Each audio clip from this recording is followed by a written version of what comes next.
আল্লাহ রাব্বুল আলামিন আল্লাহর হাবিবকে উত্তম চরিত্রের অধিকারী বানিয়ে দিয়েছেন। দুনিয়ার মধ্যে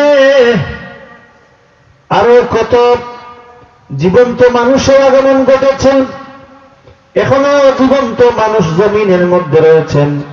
কিয়ামতের আগ পর্যন্ত জীবন্ত মানুষগুলা জমিনের মধ্যে আসবেন। ওই সকল মানুষের চরিত্রের সার্টিফিকেট খেয়ে দেন আল্লাহ রাব্বুল আলামিন দেন না।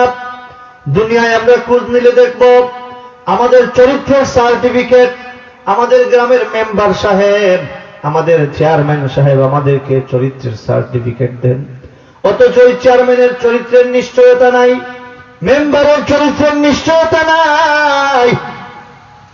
কিন্তু আল্লাহর হাবিব মুহাম্মদুর রাসূলুল্লাহ সাল্লাল্লাহু আলাইহি ওয়াসাল্লামের চরিত্রের সার্টিফিকেট স্বয়ং আল্লাহ রাব্বুল আলামিন দিয়েছেন। সুবহানাল্লাহ।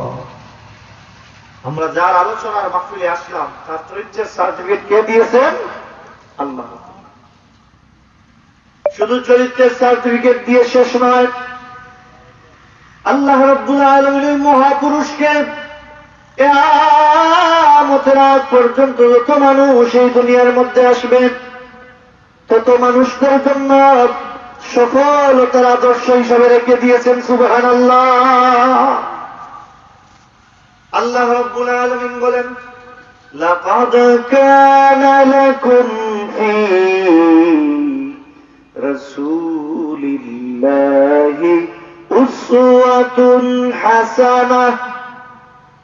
আল্লাহ রাব্বুল আলামিন এই মহাপুরুষটাকে কিয়ামতের আগ পর্যন্ত আনেওয়ালা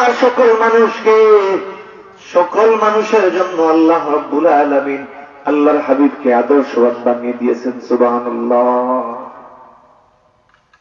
আল্লাহ রাসূল সাল্লাল্লাহু আলাইহি ওয়াসাল্লামকে আমাদের সকলের আইডল, আদর্শ বানিয়ে দিয়েছেন। এই দুনিয়ার বুকে যদি কোনো মানুষ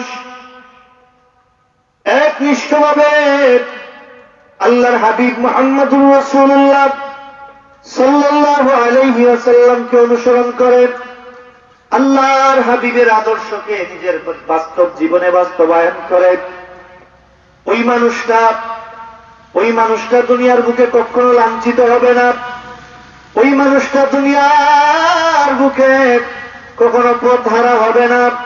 কারণ ওই মানুষটা যে আদর্শে গড়ে উঠেছে ওই আদর্শের নাম হল মুহাম্মাদুর রাসূলুল্লাহ সাল্লাল্লাহু আলাইহি ওয়াসাল্লাম। রাসূলুল্লাহ সাল্লাল্লাহু আলাইহি ওয়াসাল্লামের দেখিয়ে দেওয়া পথে যারাই চলবে তারা কখনো কোনোদিন কি হবে না, পথভ্রষ্ট হবে না। তারা কখনো কি হবে না, পথভ্রষ্ট হবে না। এতএব আজকের মাহফিল থেকে আমরা যারা